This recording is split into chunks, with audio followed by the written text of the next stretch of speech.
Budget আমার 1000 টাকা।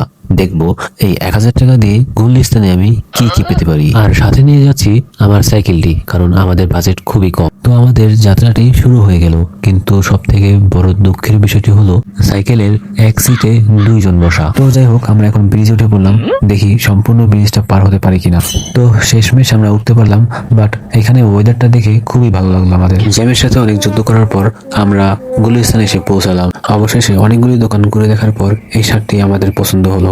সাথে এই শার্টটি অনেক ভালো লাগলো, তাই আমি তাকে বললাম এই 2টা দিতে। তার সাথে অনেক দামাদামি হওয়ার পর সে বলে একদম 480 টাকা দিতে। তার মানে সে প্রত্যেক পিস 240 টাকা করে ধরেছে। কিন্তু তার একটা বদ অভ্যাস হলো, বারবার সে হাত বাড়ায় টাকা নেওয়ার জন্য। তো আমরা এই প্যান্টটি নিয়ে নিলাম 330 টাকা দিয়ে। কেমন হয়েছে সেটা তো অবশ্যই জানাবেন। আমাদের তাহলে 1000 টাকা থেকে 810 টাকা চলে গিয়েছে।